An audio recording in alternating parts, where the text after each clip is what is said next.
여러분, 안녕하세요. 오늘은 여러분과 함께 아주 특별하고 따뜻한 이야기를 나누려 해요.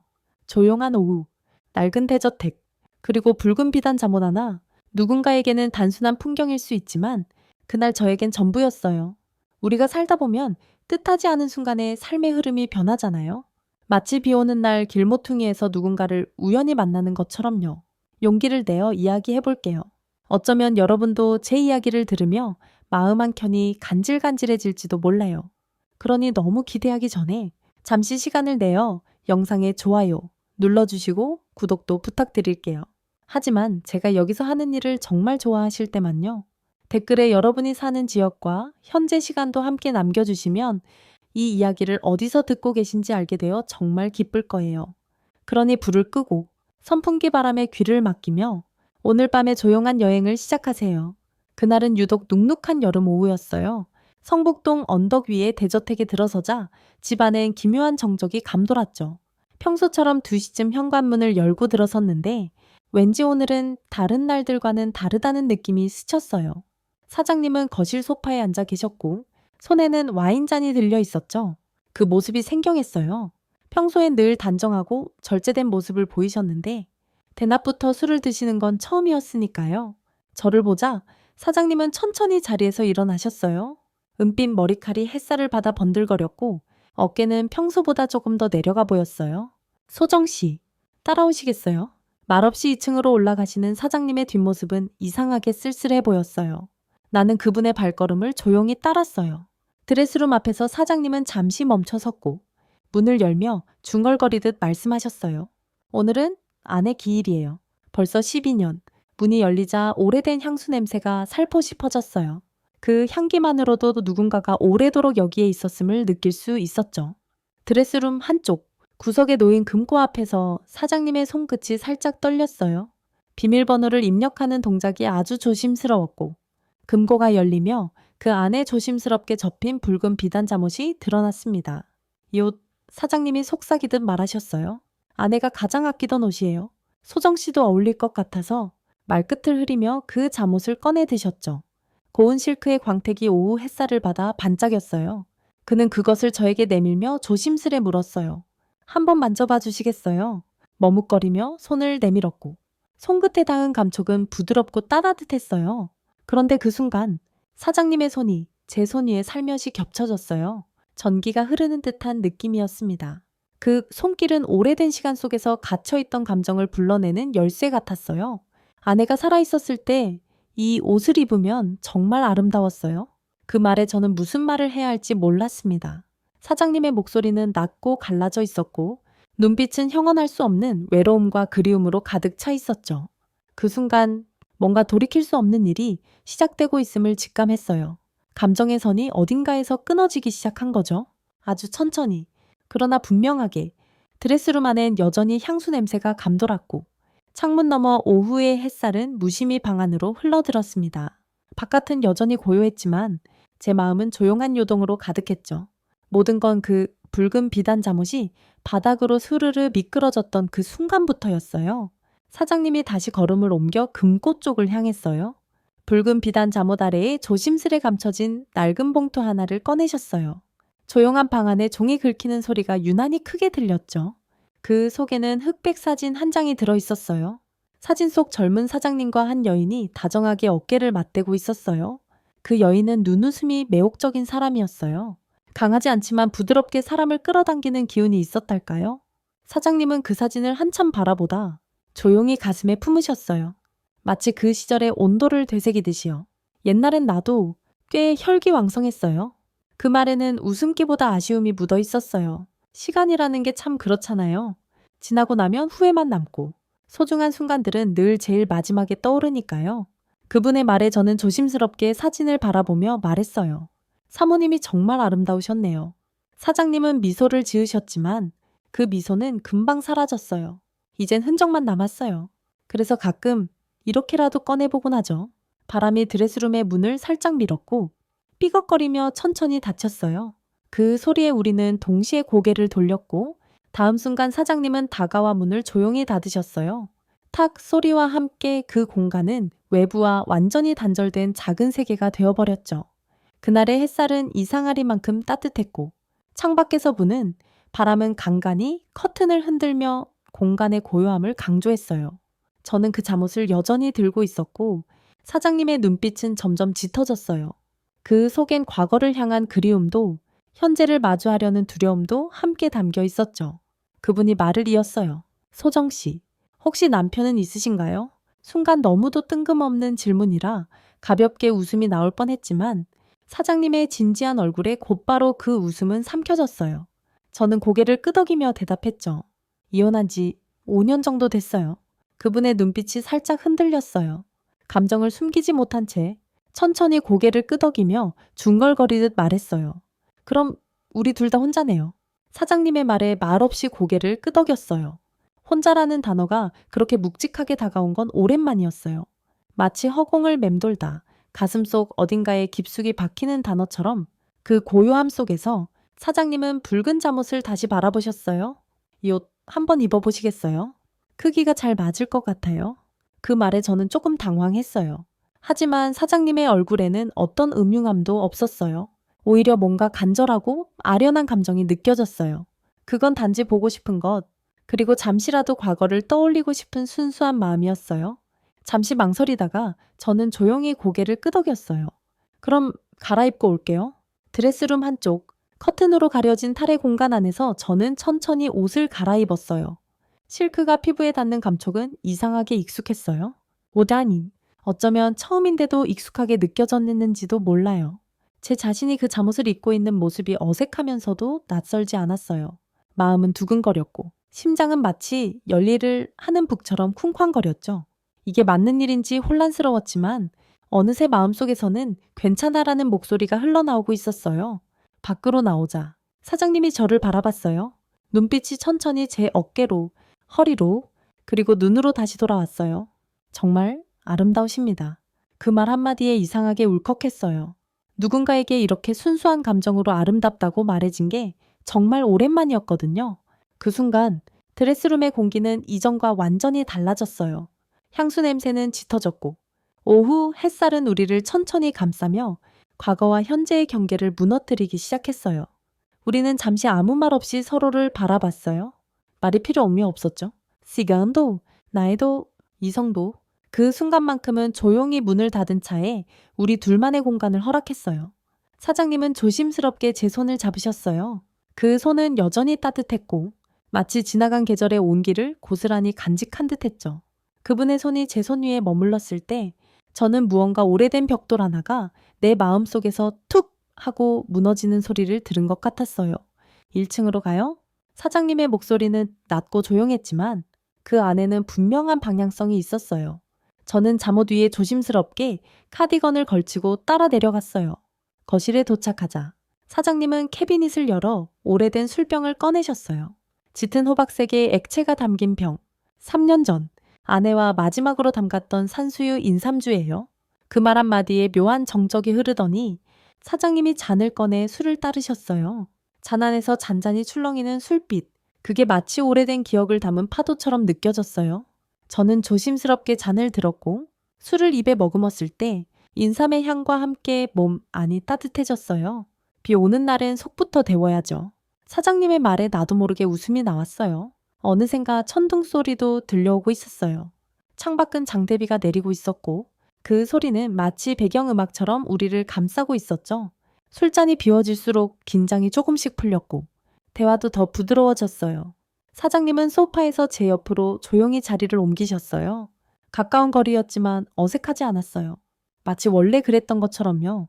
그분의 시선이 제 손끝에서부터 천천히 얼굴로 올라오는 걸 느꼈어요. 술의 기운인지 아니면 그 시선 때문인지 얼굴이 따뜻해졌어요. 저는 입술에 남은 술방울을 조심스레 닦으려 했는데 그 순간 사장님의 눈빛이 짙어졌어요. 우리는 이제 정말 가까워졌어요. 숨소리까지 들릴 만큼 조명이 은은하게 어둡게 내려앉은 거실은 무대 같았어요.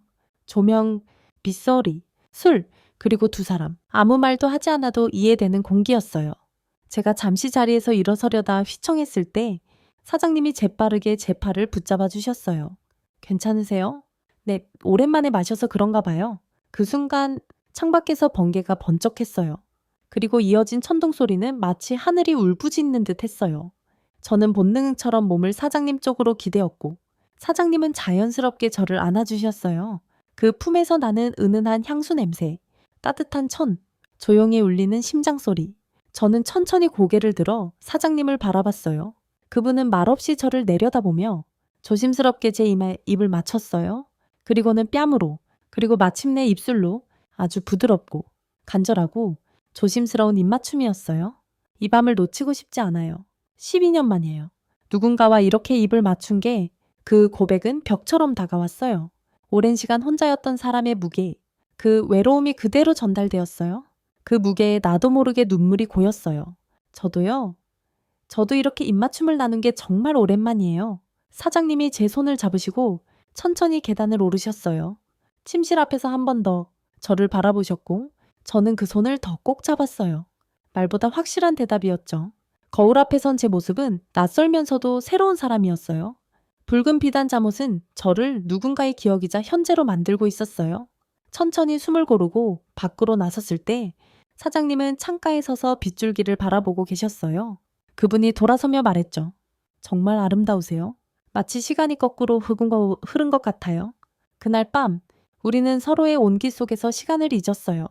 긴 대화도 짧은 입맞춤도 어깨를 기댄 채 들은 옛날 이야기도 모두 그날의 밤을 아름답게 채워주었어요. 새벽까지도 빗소리는 멈추지 않았고 저는 그 품에서 평온하게 잠이 들었죠. 오랜만에 느껴보는 완전한 평온이었어요. 그날 이후 모든 것이 달라졌어요. 평소와 똑같이 아침 9시에 대저택의 문을 열었지만 현관 너머에서 마주친 공기는 완연히 달랐죠. 주방에 들어서자 구수한 냄새가 먼저 반겨졌어요. 그건 분명 장국 냄새였고 익숙하면서도 낯설었어요. 일찍 오셨네요. 사장님은 앞치마를 두르고 부엌에서 장국을 끓이고 계셨어요. 머리가 희끗한 70대 남자가 앞치마를 두른 모습이 이상하리만치 귀엽게 보였어요. 오늘은 제가 아침 준비했어요. 그분은 평소보다 더 부드러운 표정이었고 그 말에 저는 그냥 웃을 수밖에 없었어요. 식탁에 마주 앉아 장국을 후후 불며 마시던 중 국물이 제 입가에 살짝 흘렀어요. 민망하게 웃으려는 찰나 사장님이 조용히 일어나 제 옆으로 다가오셨어요. 그리고는 주머니에서 손수건을 꺼내 제 입가를 조심스럽게 닦아주셨어요. 어제 인삼주 마실 때처럼 흘리면 안 되죠. 그 말에 웃음이 터졌지만 동시에 어젯밤의 기억이 머릿속을 가득 채웠어요. 입가에 남은 술방울을 사장님이 조심스레 엄지로 닦아줬던 순간, 그 순간만큼은 시간이 아주 느리게 흘렀고 저는 그 움직임 하나하나에 심장이 두근거렸죠. 사장님은 장국 그릇을 앞에 놓고 저를 조용히 바라보셨어요. 숟가락을 들고 있는 제 손끝, 그리고 그 손을 타고 올라가는 시선이 얼굴에 닿을 때 저는 부끄러움을 감출 수 없었어요. 그때 제 휴대폰이 짧은 진동과 함께 울렸어요. 화면을 보니 아들이었어요. 주말에 시간 돼? 라는 짧은 메시지. 전 아무 말 없이 폰을 무음으로 전환하고 뒤집어 놨어요. 사장님이 조심스레 물으셨어요. 아드님이에요. 네, 주말에 만나자고 하네요. 그럼 만나보셔야죠. 가족이 우선이니까요. 사장님은 고개를 끄덕였지만 그 눈빛엔 아주 옅은 아쉬움이 스쳐 지나갔어요. 마치 그래도 괜찮다라고 스스로를 설득하는 듯한 표정이었어요. 그 말 이후 우리 둘 다 말을 아꼈고 아침 식사는 조용히 마무리되었어요. 저는 평소처럼 거실 청소를 시작했죠. 커다란 통유리창을 닦으며 창밖을 바라보다 문득 등 뒤에서 느껴지는 기척에 돌아봤어요. 사장님이 샤워를 마치고 가운 차림으로 서 계셨어요. 젖은 머리카락 끝에서 떨어진 물방울이 가운깃을 살짝 적시고 있었고 피부에서 김이 올라오는 듯 했죠. 그분이 제게 다가오셨어요. 잠깐만요. 그러곤 제 손을 잡고 유리창 쪽으로 이끄셨어요. 손가락으로 서린 김 위에 무언가를 쓰기 시작하셨죠. 트와이스. 그 글자를 보고 저는 놀라 웃었어요. 장난스럽게 그 옆에 S와 J를 덧붙였어요. 우리 둘의 이름이 유리창 위에 나란히 놓였죠. 사장님은 천천히 제 허리를 감싸 안으셨고 목덜미에 닿는 그분의 숨결은 아주 따뜻했어요. 가운 사이로 느껴지는 피부의 온기, 그리고 그 순간의 정적은 이상하리만치 평화로웠어요.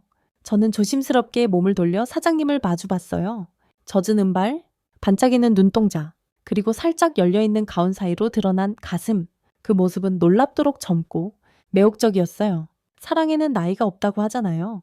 제가 속삭이듯 말하자 사장님의 입꼬리가 천천히 올라갔어요. 우리는 조용히 입을 맞췄어요. 창문에 비친 우리 모습이 마치 오래된 영화의 한 장면 같았어요. 나이도, 직책도, 현실도 모두 흐릿해지는 순간 그저 두 사람의 마음만이 또렷하게 남았죠. 아마 그날 이후 우리는 더 이상 고용주와 직원이 아니었어요. 말은 하지 않았지만 우리의 시선과 손끝이 이미 모든 걸 알고 있었죠. 유리창 너머로 비춰진 햇살은 조금씩 이동하며 우리 둘의 모습을 은은하게 감쌌어요. 며칠이 흐르고 또 평소와 다름없는 목요일 오후가 찾아왔어요. 저는 평소처럼 세탁물을 개고 있었고 거실에는 가볍게 클래식 음악이 흐르고 있었죠. 그때였어요. 익숙한 진동음이 테이블 위에서 울렸고 저는 핸드폰 화면을 바라보다가 심장이 쿵 하고 내려앉는 느낌을 받았어요. 사장님에게서 온 문자였어요. 평소처럼 짧고 단정한 말투였지만 마지막 문장을 읽는 순간 제 손끝이 가볍게 떨렸어요. 이번 주말 평창 고택에서 하룻밤 보내려는데 함께 가시겠어요. 달빛이 참 좋을 때입니다. 그리고 붉은 비단 잠옷이 달빛 무대를 기다린다오. 잠옷? 그 단어 하나에 모든 감각이 예민해졌어요. 그날의 촉감, 향기, 감정, 그리고 입맞춤? 한참을 가만히 있다가 핸드폰을 조용히 내려놓았어요. 그리고 마침 그때 또 다른 전화가 걸려왔죠. 아들이었어요. 엄마, 이번 주말에 밥 먹자. 오랜만에 얼굴 좀 보자. 저는 마음이 복잡해졌어요. 한쪽에선 아들과의 소중한 시간, 다른 한쪽에선 지금 막 피어나는 감정. 순간 입에서 거짓말이 흘러나왔어요. 이번 주말은 친구들하고 약속이 있어. 아들은 조금 서운해했지만 그러려니 했어요. 전화를 끊고 나니 묘한 죄책감이 밀려왔어요. 동시에 마치 첫사랑에게 비밀 데이트를 약속한 소녀처럼 두근거림도 함께였죠. 나이와 상관없이 어떤 감정은 늘 똑같은 모양으로 찾아오나 봐요. 금요일, 나는 평소처럼 사장님 댁에 도착했어요. 현관을 열자 서재에서 음악이 흘러나왔어요. 귀에 익은 멜로디였어요. 어릴 적 엄마가 즐겨 틀던 동백 아가씨, 오르간 편곡이었고 그 선율은 유난히 절제되어 있었어요. 문을 열자 사장님이 눈을 감은 채 음악에 젖어 있었어요. 저는 조용히 그 모습을 바라보다 인기척을 내었고 그분은 천천히 눈을 떴어요. 이 곡 참 좋죠. 네, 어릴 적 엄마가 좋아하셨어요. 그 시절의 감성은 요즘보다 더 절제돼 있었던 것 같아요. 슬픈데 우아하고 아련하지만 단정하죠. 사장님이 조용히 제 손을 잡으셨어요. 그리고는 서랍을 열어 작은 유리병을 꺼냈어요. 은은한 라벤더 향이 퍼졌고 안에는 마사지 크림이 담겨 있었어요. 가사일 하느라 손목이 많이 뻐근하셨을 거예요. 앉아보세요. 그 말에 조금 놀랐지만 저는 말없이 자리에 앉았어요. 사장님은 조심스럽게 제 손목을 감싸 안고 천천히 마사지하기 시작하셨어요. 그분의 손은 따뜻하고 단단했어요. 동시에 아주 조심스러웠죠. 피부 위를 부드럽게 밀고 지나가는 손끝은 단순한 마사지가 아니었어요. 그건 일종의 위로였고, 감사였고, 그리고 애정이었어요. 말하지 않아도 전해지는 감정이 있잖아요. 그건 바로 그런 순간이었어요. 그분의 얼굴을 올려다 봤어요. 집중하고 있는 표정, 이마에 살짝 잡힌 주름, 그리고 여전히 빛나는 눈동자, 마치 시간을 거슬러 올라간 듯 했어요. 내일? 정말 가실 거죠? 사장님이 물으셨어요. 저는 대답 대신 그분의 손을 꼭 잡았어요. 네? 함께 가고 싶어요. 그 순간 사장님의 얼굴엔 환한 미소가 퍼졌어요. 마치 프로포즈를 수락받은 소년처럼 말이에요. 그 모습이 너무 사랑스러워서 나도 모르게 웃음이 났어요. 서재에는 여전히 동백 아가씨가 흐르고 있었고 두 사람의 손이 포개진 그 공간은 한없이 따뜻했어요. 창밖으로는 붉은 노을이 서서히 스며들고 있었고 주말을 앞둔 금요일 오후는 그렇게 깊어가고 있었어요. 내일이면 평창으로 떠나요. 그곳에서 어떤 이야기가 펼쳐질지는 아직 모르지만 저는 이제 망설이지 않아요. 토요일 오후 우리는 마침내 평창에 도착했어요. 사장님의 차는 조용히 고택 앞에 멈췄고 문을 열자 상쾌한 공기와 풀냄새가 한꺼번에 밀려들었어요. 서울과는 전혀 다른 기운이었죠. 고택은 100년이 넘은 한옥으로 낮은 처마와 나무기둥, 텐마루까지 세월을 고스란히 머금고 있었어요. 와, 정말 아름답네요. 저도 모르게 감탄이 새어나왔어요. 사장님은 짐을 내려 안으로 들어가셨고 저는 조심스럽게 그의 뒤를 따랐어요. 마당을 지나 방 안으로 들어가자 깔끔하게 차려진 한상이 놓여 있었어요. 탁자 한쪽에는 정갈하게 접힌 붉은 비단, 잠옷이 또렷하게 자리하고 있었고요. 잠시 숨을 돌린 후 우리는 마루에 나란히 앉았어요. 앞마당 옆 연못은 고요했고 그 위로 보름달이 떠오르고 있었죠. 달이 2개네요. 제가 연못을 가리키며 말했어요. 네, 하늘의 달과 물 위의 달. 하나는 멀고 하나는 닿을 듯 가까워요. 사장님의 말이 시처럼 들렸어요. 그분은 제 뒤로 다가와 조심스럽게 제 어깨를 감싸 안으셨어요. 따뜻한 숨결이 목덜미에 닿았고 저는 가만히 그 온기에 기대었어요. 차를 한 잔 마신 후 딸랑 소리와 함께 찻잔을 내려놓았고 우리는 한참을 말없이 달을 바라봤어요. 방 안에 불을 켜놓았어요. 창호지 사이로 달빛이 스며들면 그게 참 예뻐요. 사장님의 말에 저는 고개를 끄덕였어요. 그분이 조심스럽게 제 손을 잡아 일으키셨고 방으로 들어가 장지문을 살며시 열었어요. 방 안은 은은한 달빛으로 채워져 있었고 바닥에는 부드러운 다다미 위에 얇은 요와 이불이 정갈이 놓여 있었어요. 구석에는 잠옷이 여전히 곱게 놓여 있었죠. 사장님은 그것을 들어 조용히 제게 건넸어요. 오늘 밤 부탁드려도 될까요? 그분의 눈에는 여느 때와 다른 간절함이 담겨 있었어요. 마치 시간을 되돌리고 싶은 마음, 기억을 다시 꺼내어 만지고 싶은 마음이요. 저는 고개를 끄덕였어요. 방 안에 설치된 작은 칸막이 뒤로 들어가 붉은 비단 잠옷으로 갈아입었어요. 손끝에서 스르륵 흘러내리는 그 감촉, 그리고 몸을 감싸는 부드러운 비단의 무게가 낯설고도 묘했어요. 잠시 거울을 바라봤어요. 달빛 아래 그 잠옷을 입은 제 모습은 마치 다른 사람이 된 듯했어요. 정말 아름다우세요? 사장님이 조용히 중얼이셨어요.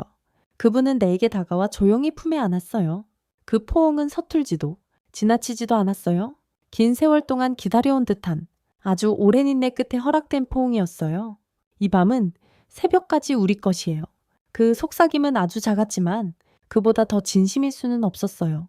우리는 마루에 나란히 앉아 창밖의 달을 바라봤어요. 달빛 아래 서로의 손을 맞잡고 때로는 어깨에 기대며 이야기를 나눴어요. 사장님은 젊은 시절 어떻게 이 고택을 마련하게 되었는지부터 아내와의 첫 만남, 그리고 그녀를 처음 데려온 날의 기억을 들려주셨어요. 저는 아이를 낳고 키우며 겪었던 외로움, 이혼 후 스스로를 다시 세워야 했던 이야기들을 나누었어요. 이야기가 깊어질수록 우리는 서로를 더 많이 이해하게 되었고 침묵 속에서도 마음이 가까워졌어요. 가끔 귀뚜라미 소리가 마당 끝에서 들려왔고 연못의 물결은 달빛에 반사되어 조용히 일렁였어요. 소정 씨, 당신을 만나 정말 행복해요. 사장님은 제 손을 꼭 잡고 그렇게 말했어요. 그 말에 저는 목이 메었어요. 말로 다 담을 수 없는 감정이 차올랐고 그저 고개를 끄덕이며 그분의 손을 꼭 쥐었어요. 그 밤은 짧았지만 모든 걸 바꾸었어요. 그저 한 사람의 인생에 조용히 들어간 것 같았지만 사실은 서로의 고요한 방을 열고 들어간 거였어요. 그리고 그 방은 따뜻했어요. 달빛이 허락해준 아주 특별한 밤이었죠. 새벽녘, 나는 가볍게 눈을 떴어요.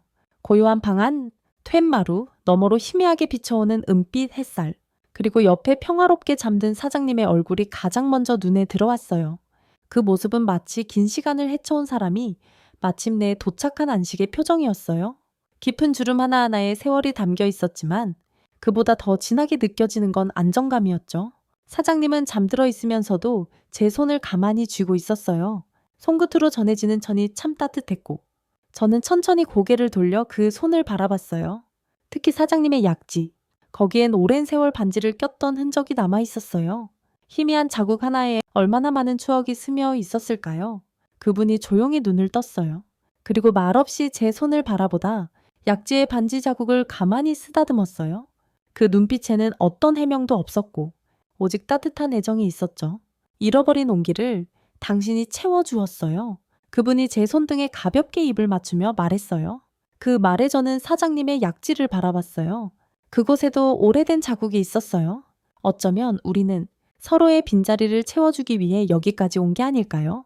오랜 상처, 긴 외로움, 그리고 너무도 늦은 듯 했던 감정까지 그 모든 것들이 딱 이 아침, 이 고택, 이 순간을 위해 존재했던 것만 같았어요. 사랑하기에 늦은 때란 없는 것 같아요. 제 말에 사장님의 눈가가 살짝 젖었어요. 우리는 말없이 서로를 껴안았어요. 새벽 공기가 살짝 차가웠지만 그 품 안은 따뜻했어요. 아주 오랜만에 느껴보는 숨결마저 다정한 포옹이었죠. 조용히 이불을 개고 툇마루로 나왔어요. 산사의 소리가 어딘가 멀리서 들려왔고 나무 사이로 아침 햇살이 점점 내려오고 있었어요. 마당 끝에서 스트레칭을 하던 사장님이 제게 손을 흔들었어요. 이런 날은 가벼운 몸풀기로 하루를 시작해야죠. 그 말에 웃음이 나왔고 저도 그 곁에 섰어요. 나란히 서서 깊게 숨을 들이마시고 내쉬며 가볍게 몸을 움직였어요. 생각보다 즐겁더라고요. 단순한 동작이었지만 마음이 차분해졌어요. 아무 말 없이 몸을 움직이며 같이 보내는 이 시간이 어쩐지 사랑스러웠어요. 스트레칭을 마치고 차를 마시며 고택의 마당을 바라보던 중 사장님이 조용히 말했어요. 성북동 집이 다음 달에 새 주인을 만나게 될 것 같아요. 그 말에 가슴이 철렁했어요. 그 집은 우리 이야기가 시작된 장소였잖아요. 비 오는 날 거실의 인삼주, 드레스룸의 붉은 비단 잠옷, 유리창에 쓴 이름들까지 그 모든 것이 담긴 곳인데 사라진다니 마음 한 구석이 허전했어요. 아마 제 표정에서 모든 감정이 드러났겠죠. 사장님은 곧바로 말을 덧붙이셨어요. 하지만 이 고택은 남겨둘 겁니다. 절대로 팔지 않을 거예요. 그 말에 저는 안도했어요. 그리고 사장님이 제 손을 꼭 잡으며 말했어요. 당신과 함께 여기서 지내고 싶어요. 주말마다라도 함께하면 좋겠어요. 그 말은 마치 청혼처럼 들렸어요. 아주 조용하고 우아한 방식으로요. 그 말에 저는 고개를 들고 사장님의 눈을 바라봤어요. 그 눈빛은 진심 그 자체였어요. 그럼 늦가을에도 여기서 달을 볼 수 있겠네요. 제 말에 사장님의 얼굴엔 한껏 미소가 번졌어요. 마치 오랜 기다림 끝에 얻은 대답처럼요. 그날 아침 우리는 아무런 계획도 없이 평범한 산책을 했고 점심을 함께 준비했어요. 조촐한 된장찌개와 나물무침. 도시에서라면 그저 그런 한 끼였겠지만 이 고택에서 함께 만들어 먹는 식사는 그 어느 레스토랑보다 특별했어요. 아무도 없는 이곳, 조용한 평창의 고택에서 우리는 새로운 생활을 시작하기로 마음을 먹었어요. 대단한 결심은 아니었어요. 다만 더는 외롭지 않기를, 이제부터는 함께하길 바라는 작은 약속이었어요. 그리고 그렇게 두 번째 인생의 막이 올랐어요. 그로부터 몇 달이 지났어요. 처음엔 어색했던 주말의 동거도 이젠 완전히 익숙해졌고 평창고택은 우리 둘만의 조용한 세계가 되었죠. 우리는 매주 금요일 저녁에 이곳에 도착해서 일요일 저녁까지 조용히 시간을 보냈어요. 서울의 소란을 뒤로하고 마당에 앉아 차를 마시거나 같이 나무를 다듬고 밥을 지으며 보내는 시간이 점점 소중해졌죠. 가끔은 사장님의 오랜 친구들이 고택에 들르기도 했어요. 다과회를 열기도 하고 마루에 앉아 함께 동백차를 마시며 늦가을 햇살을 즐기곤 했죠. 그분들 대부분은 사장님과 비슷한 연배였고 저를 처음 만났을 땐 다소 의아해했지만 금세 따뜻하게 대해 주셨어요. 아니, 태수가 이렇게 웃는 얼굴이 있었다니 말이오. 두 분 보면 우리도 희망이 생긴다니까요. 그 말에 사장님은 멋쩍은 듯 웃으셨고 저는 살짝 수줍게 고개를 숙였어요. 나이 차이를 두고 누군가 뭐라 할 수도 있었지만 그날의 분위기는 이상하리만큼 평화로웠어요. 우리는 그냥 함께 있으면 마음이 따뜻해지는 두 사람이었을 뿐이었어요. 한 번은 친구 중 한 분이 웃으며 이런 얘기를 꺼냈죠. 사랑엔 정년이 없다더니 이 집이 증명이군요. 그 말에 다들 웃었고 사장님도 조용히 제 손을 잡았어요. 그 순간의 온기가 아직도 기억나요. 매주 평창으로 가는 길은 계절 따라 표정이 바뀌었어요. 봄엔 삼벚꽃이, 여름엔 풀냄새가, 가을엔 단풍이, 겨울엔 서리가 차창에 맺히곤 했죠. 길은 변해도 우리 둘의 자리는 언제나 같았어요. 조수석에 앉은 저는 사장님의 옆모습을 바라보며 조용히 미소 지었어요. 서울집은 그 사이 다른 사람에게 넘어갔어요. 계약서를 정리하러 함께 갔던 날, 사장님은 오래된 집 안을 천천히 둘러보셨어요. 드레스룸 앞에선 잠시 발걸음을 멈추셨고 그날의 향기가 아직도 남아있는 듯 했죠. 이곳에서 모든 게 시작됐죠. 사장님의 말에 저는 조용히 고개를 끄덕였어요. 거실 창가에 서서 마지막으로 유리창을 손끝으로 쓸었어요. TS, SJ. 아직 희미하게 남아있던 그 이니셜을 보며 웃음이 났어요. 그건 우리 이야기를 처음으로 새긴 날의 흔적이었죠. 이제 진짜 이곳을 떠나네요. 그래도 평창엔 우리의 자리가 있잖아요. 그날 우리는 그 집의 마지막 날을 함께 보냈고 밤늦게 평창으로 향했어요. 차 안엔 라디오에서 그대 안의 블루가 흘러나오고 있었고 어쩐지 그날의 풍경은 잊지 못할 장면처럼 제 마음에 남았어요. 서울과 평창을 오가며 보내는 삶이 익숙해진 어느 날 아들이 제게 물었어요. 엄마, 요즘 왜 그렇게 행복해 보여? 그 말에 저는 대답 대신 미소만 지었어요. 말로 다 하지 않아도 알 수 있는 게 있잖아요. 아들은 더는 묻지 않았고 저도 그저 지금의 이 삶을 조용히 끌어안기로 했어요. 그날 밤 고택의 마루에 앉아 달빛을 바라보던 중 사장님이 말했어요. 우리 이야기는 이제 막 시작된 거예요. 첫 번째 막이 끝났을 뿐이죠. 그 말이 왜 그렇게 따뜻하게 들렸는지 모르겠어요. 마치 긴 소설의 프롤로그를 끝내고 이제 진짜 이야기를 써내려갈 준비가 된 기분이었어요. 우리는 서로를 마주보고 웃었고 마루 너머로 달빛이 천천히 기울고 있었어요. 차자는 비워졌지만 마음은 가득 찼어요. 그날 이후 우리에겐 무대 위에 커튼이 올랐어요. 두 사람의 이야기, 두 번째 인생이 진짜로 시작된 거죠. 나이도, 과거도 모두 뛰어넘은 순수한 마음 하나로 다음 주말 평창으로 향하는 길은 평소보다 훨씬 가벼웠어요.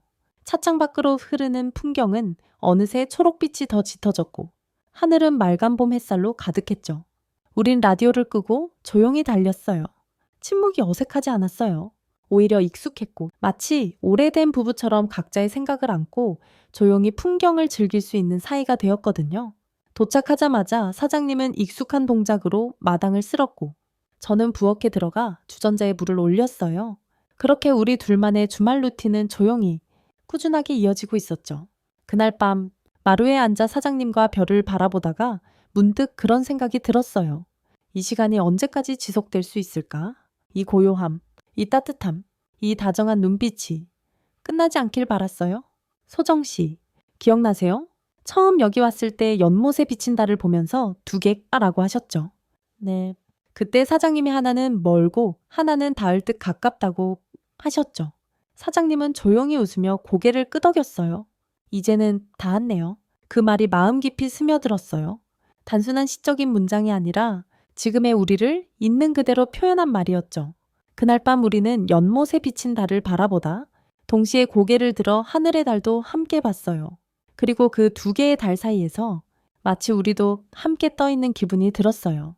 다음 날 아침, 고택의 창틀에 내려앉은 새 한 마리를 보며 사장님이 말씀하셨어요. 소정 씨, 새도 둘이 날면 더 멀리 간대요. 그 말이 이상하게 마음에 오래 남았어요. 사장님은 자연과 참 잘 어울리는 분이었어요. 도시에서는 그저 조용하고 근엄한 이미지였는데 고택에서는 마치 땅과 나무, 바람과 친구처럼 지내시는 분이었죠. 가끔은 나무와 대화를 하시는 것처럼 나직하게 말을 거시기도 했어요. 여기 있는 이 느티나무가 말이죠.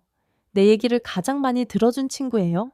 그 말을 들었을 때 저는 살짝 웃었어요. 하지만 진심이라는 걸 알았어요. 그래서 저도 조용히 느티나무에 손을 얹고 속삭였어요. 이제 저도 자주 올 거예요. 잘 부탁해요. 사장님은 그 모습을 보며 조용히 웃으셨고 저는 그분의 손을 가볍게 잡았어요. 그 손엔 여전히 따뜻함이 담겨 있었고 가끔은 사라질까 두려울 만큼 부드러웠어요. 그날 저녁엔 사장님이 직접 불을 피워 고기구이를 해주셨어요. 평소엔 깔끔하고 정제된 요리만 하시던 분이 숯불 앞에서 땀을 뻘뻘 흘리며 고기를 굽는 모습이 어찌나 귀엽던지요. 이게 남편의 진심이죠. 그 농담에 저는 웃음을 터뜨렸고 사장님은 모른 척하며 고기를 뒤집었어요. 우리는 웃으며 밥을 먹었고 그 밥상 앞에서 어떤 긴장도 없었어요. 사랑이라는 건 결국 이런 소소한 장면에 담겨 있는 거 아닐까요? 거창한 약속도 화려한 선물도 아니고 이렇게 구운 고기 한 점에 웃음 짓는 것, 밤이 깊어질수록 공기에는 차분한 기운이 돌았고 방 안으로 들어간 우리는 서로의 이마에 조용히 입을 맞췄어요. 그저 감사하다는 마음으로 그리고 또 하루 함께였다는 안도감으로 사장님은 자리에 눕기 전 책장에 꽂혀 있던 오래된 사진첩을 꺼내셨어요. 이건 젊을 때 찍은 거예요. 같이 보실래요? 그 안에는 수많은 시간이 담겨 있었고 그 속의 사장님은 지금보다 훨씬 앳되고 낭만적인 사람이었어요. 그 시절의 이야기들을 듣다 보니 마치 그 안으로 제가 함께 들어간 것 같은 착각이 들었어요.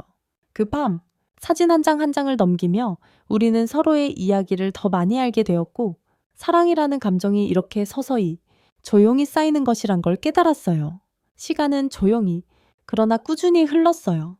우리의 주말은 늘 평창고택에서 시작됐고 마당의 나무들이 계절을 따라 옷을 바꿔 입는 동안 우리도 조금씩 변해갔죠.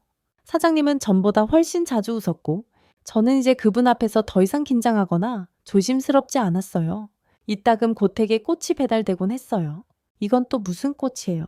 하고 제가 물으면 사장님은 멋쩍은 미소를 지으며 오늘은 당신 얼굴이 생각나서요. 하고 대답하곤 했죠.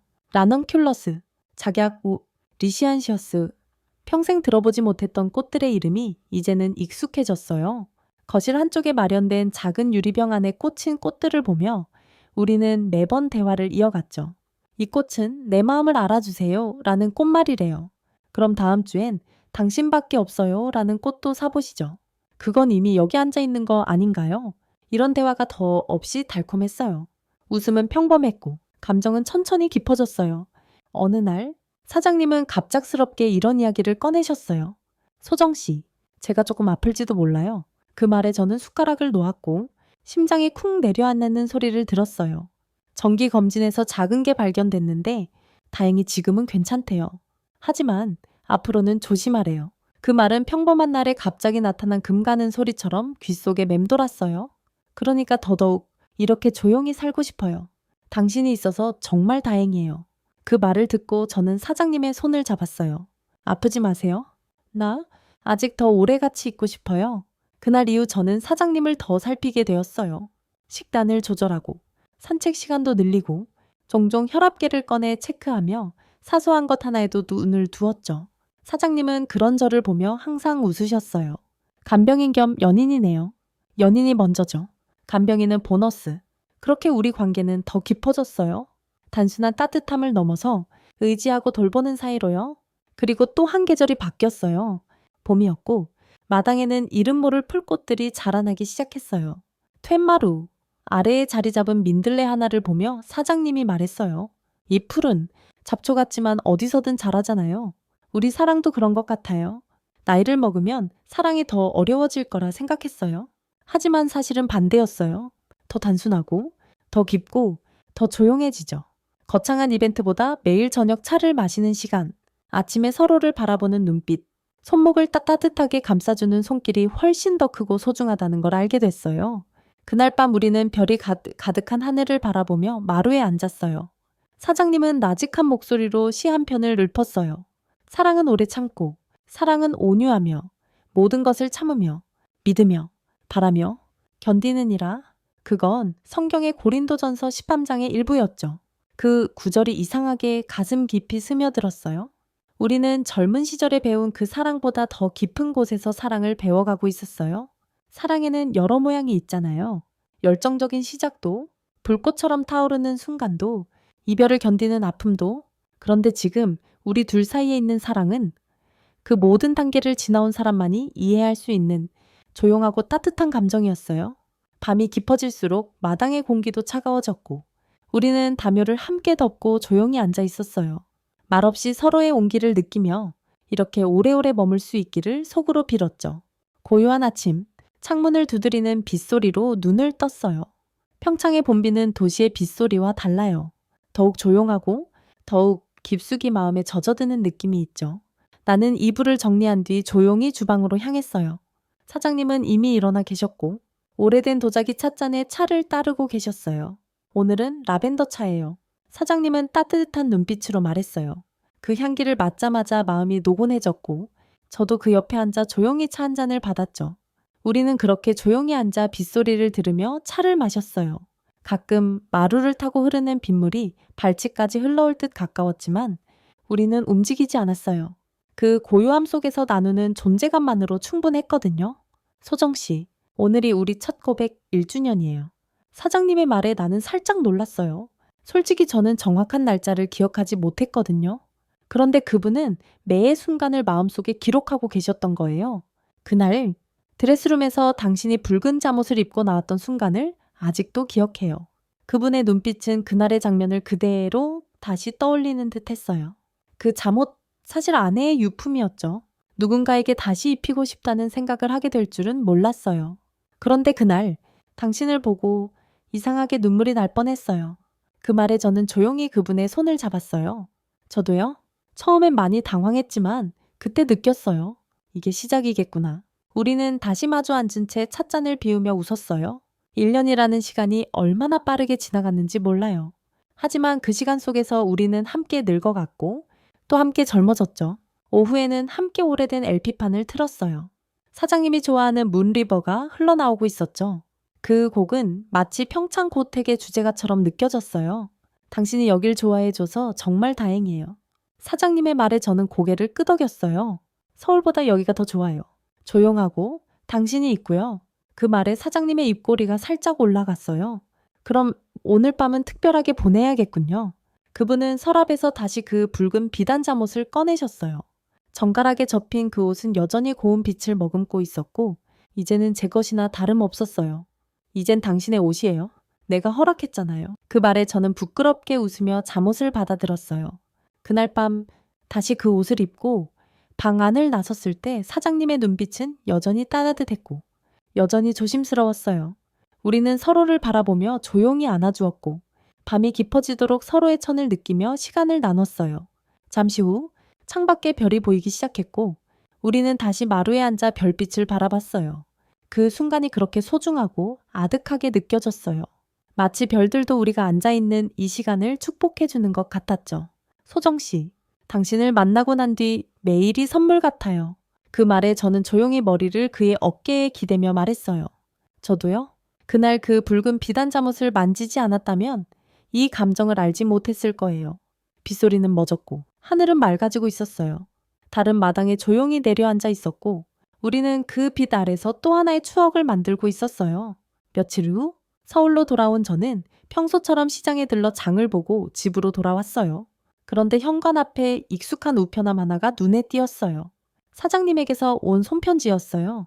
요즘은 다들 문자나 메신저로 말하니까 손편지를 받는다는 건 그 자체로 특별한 일이 되었죠. 저는 가방을 내려두고 조심스럽게 편지를 펼쳤어요. 소정 씨, 어쩌면 이렇게 갑작스레 편지를 보낸 걸 놀라실지도 모르겠네요. 요즘 들어 문득 말로는 다 표현하지 못하는 감정들이 많다는 생각이 들었습니다. 당신과 함께 보낸 시간은 내게 있어 새로운 사계절이었어요.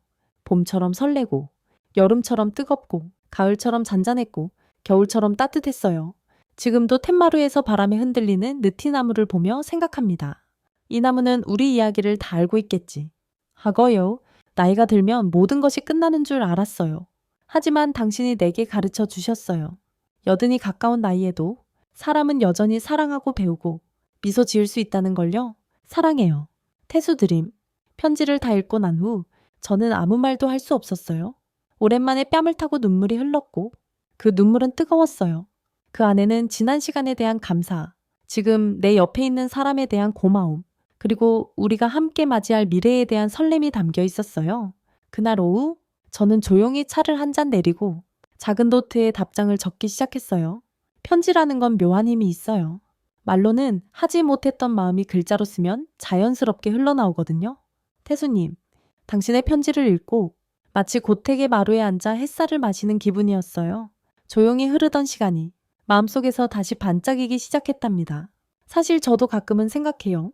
우리가 조금 더 젊었을 때 만났다면 어땠을까 하고요. 하지만 곧 깨닫게 되죠. 지금 이 시기에 당신을 만났기 때문에 제가 당신을 더 온전히 사랑할 수 있었다는 걸요. 저도 사랑해요. 앞으로도 이 마음으로 당신 곁에 있을게요. 소정. 편지를 봉투에 넣고 고택 주소를 꾹꾹 눌러 적었어요. 그리고 그날 저녁 우리는 다시 평창에서 만났어요. 툇마루에 앉아 서로를 바라보며 아무 말도 없이 손을 맞잡았죠. 이미 다 알고 있다는 듯 그 눈빛만으로도 충분했어요. 그날 밤 사장님은 새로 산 작은 음악 플레이어에서 노래 한 곡을 틀어주셨어요. 조용한 피아노 반주에 실린 김광석의 서른 즈음에 우린 사랑을 배웠고 그 가사는 지금의 우리와는 전혀 맞지 않는 나이지만 이상하게도 공감이 갔어요. 우린 서로를 향해 조용히 미소 지었고 그 노래가 끝날 때까지 서로를 바라봤어요. 우리 나이쯤이면 음악도 다시 들리나 봐요. 사장님의 말에 저는 고개를 끄덕였어요. 감정이 더 깊어져서 그런가 봐요. 같은 노래도 이제는 다르게 느껴져요. 고개를 맞댄 채 바라본 밤하늘엔 별이 떠 있었고 달빛은 연못을 조용히 쓰다듬고 있었어요. 그 풍경 속에서 우리는 나이도 현실도 모두 내려놓고 오직 서로의 존재만을 바라보고 있었죠. 이제 우리는 매주 토요일 오후에 고택에 도착해서 일요일 저녁까지 시간을 보내는 삶에 완전히 익숙해졌어요. 사장님은 이제 저를 소정씨 대신 우리 소정이라 부르기 시작하셨어요. 그 말에는 특별한 의미가 담겨 있었어요. 그저 이름을 부르는 것이 아니라 삶의 일부로 받아들인다는 뜻 같았거든요. 어느 주말에는 마당 한쪽에 작은 텃밭을 만들었어요. 사장님이 직접 삽을 들고 땅을 고르고 씨앗을 심으셨어요. 저는 그 옆에서 모종을 심으며 이런 말을 했죠. 우리도 이제 텃밭 부부 같네요. 사장님은 장난기 어린 눈빛으로 웃으며 대답하셨어요. 텃밭도 부부도 천천히 가꿔야 오래 갑니다. 우리는 텃밭의 상추, 방울토마토, 깨씹, 고추까지 심었어요.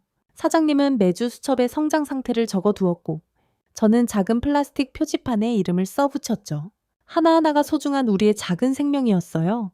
그날 저녁 사장님은 텃밭을 바라보다가 문득 말했어요. 소정 씨, 언젠가 이 집도 나 없이 혼자 남게 될 거예요? 그 말에 나는 눈을 감았어요. 그런 말 하지 마세요. 아니에요? 말해두고 싶었어요. 만약 내가 먼저 떠나더라도 이곳은 당신 거예요. 여기 있는 모든 것이요. 나무도, 텃밭도, 고양이도, 붉은 잠옷도 그분의 말에 나는 말없이 고개를 끄덕였어요. 무겁게 느껴질 법한 말이었지만 이상하게 가볍게 들렸어요. 사장님의 마음이 그만큼 단단하고 고요하게 다듬어져 있다는 증거 같았거든요. 그리고 하나 더, 내 장례식엔 이 집에서 만든 산수유 인삼주로 건배해 주세요. 죽은 사람보다 살아있는 사람이 더 소중하니까요. 그 농담 같은 말에 결국 저는 눈물이 터져 나왔어요. 웃으면서 울면서 사장님을 꼭 안았어요. 그런 말 당분간은 유예예요. 최소 10년은 10년 충분하진 않겠지만 그만큼만 더 살게요. 그분의 장난기 섞인 대답에 우리는 다시 웃었어요. 그날 밤 저는 사장님에게 처음으로 제 노래를 들려드렸어요. 젊었을 때 가끔 통기타를 쳤었는데 어느 순간부터 다시 치기 시작했거든요. 가만히 기타를 들고 바람이 불어오는 곳을 불렀어요. 사장님은 마루 끝에 앉아 조용히 그 노래를 들으셨어요. 한 음절도 놓치지 않으려는 눈빛으로 노래가 끝나자 그분은 박수 대신 제 손을 조용히 잡았어요. 이 목소리로 내 인생의 마지막 장면을 장식해 주세요. 그 말에 나는 고개를 끄덕이며 웃었어요. 당신의 마지막이 아니라 우리의 중간쯤이면 좋겠어요. 우리는 손을 잡고 마루에 나란히 누웠어요. 별이 하나씩 떠오르고 있었고 나무 사이로 부는 바람이 노래의 잔향처럼 맴돌았어요. 소정 씨, 이 세상에 온기를 주는 사람은 드물어요. 당신은 나에게 그런 사람이에요. 나는 그 말의 의미를 알았어요. 온기라는 건 단지 따뜻함이 아니라 누군가의 삶을 다시 살아가게 만드는 힘이라는 걸 사장님의 하루를 따뜻하게 만들 수 있다면 나는 그걸로 충분했어요. 우리는 말없이 별을 바라보다가 잠시 뒤 일어나 방으로 들어갔어요. 붉은 비단 잠옷은 오늘따라 더욱 곱게 접혀 있었고 저는 그 옷을 조심스럽게 품에 안았어요. 그날 밤은 유난히 깊고 조용했어요. 아무 일도 하지 않아도 그저 함께 스웅 누워 숨소리를 나누는 것만으로도 충분했던 밤이었죠. 그해 여름, 평창의 고택에는 새로운 풍경이 하나 생겼어요. 바로 작은 고양이 한 마리가 마당 한켠을 점령한 거였죠. 비가 내리던 밤, 처마 밑으로 기어든 작고 마른 고양이, 털은 젖어 있었고 눈동자는 커다랗게 빛나고 있었어요. 사장님은 말없이 수건을 가져다 고양이를 닦아주셨어요. 태풍에 밀려왔나 보네요. 이름을 지어줘야겠어요. 우리는 소파에 나란히 앉아 고양이를 바라보다가 사장님이 제게 물었어요. 뭘로 지을까요? 하늘에서 온 아이니까 하나 어때요?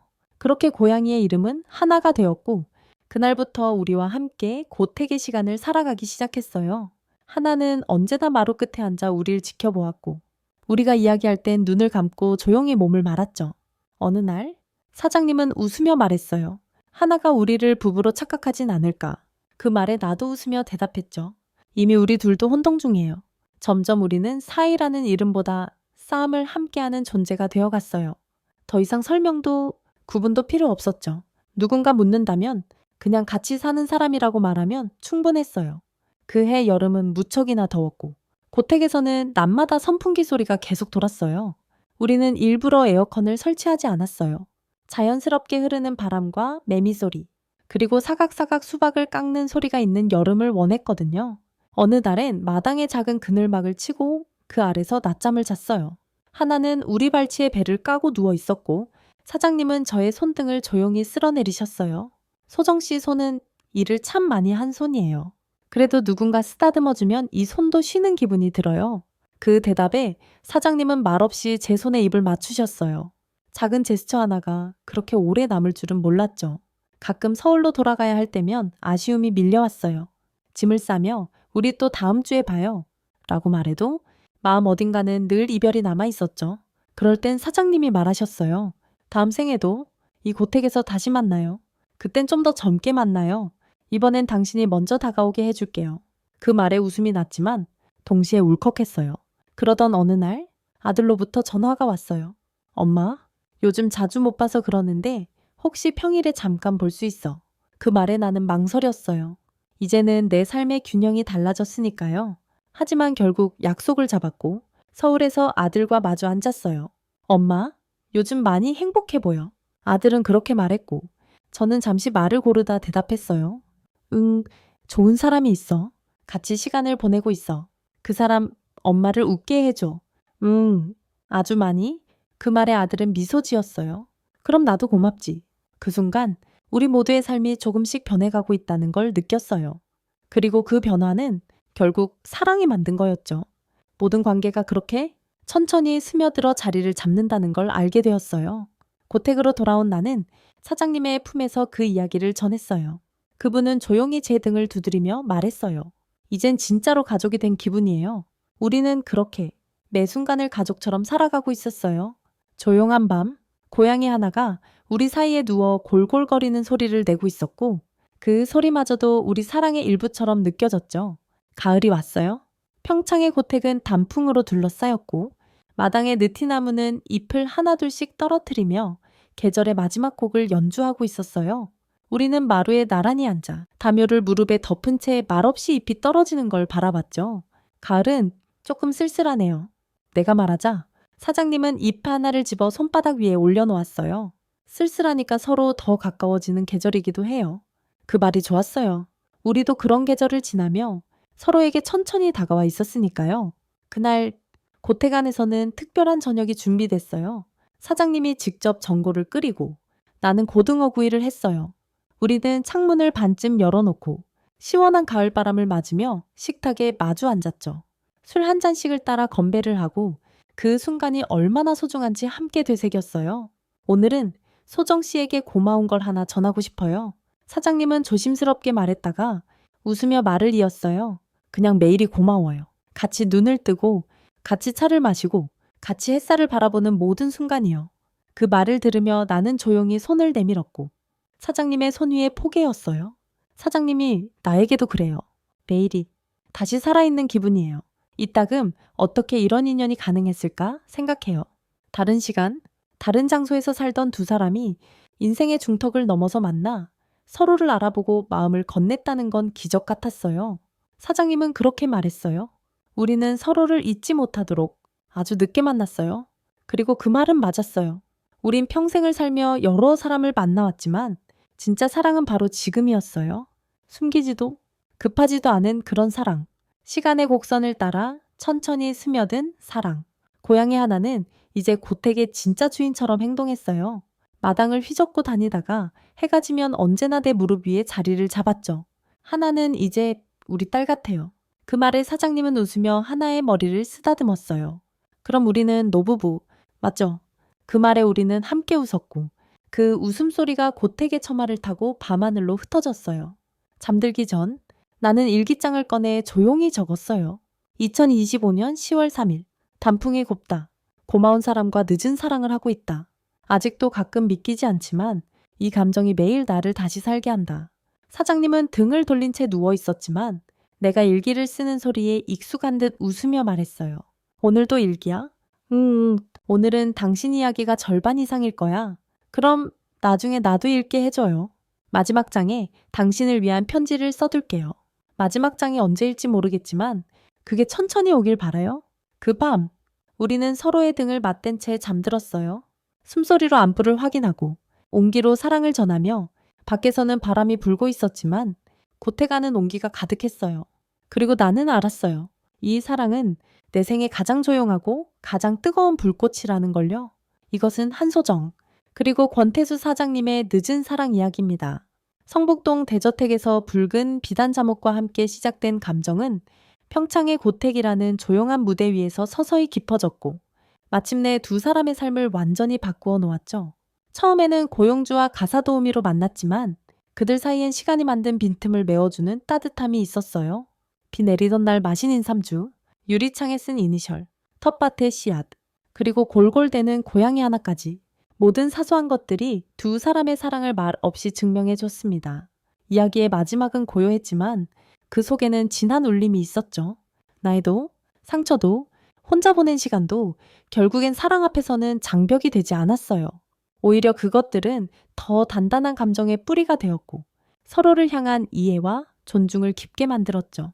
이 이야기는 단순한 로맨스가 아니에요. 인생의 후반부에도 여전히 설렐 수 있고 아직 시작되지 않은 사랑이 있다는 것을 보여주는 찬란한 기록이에요.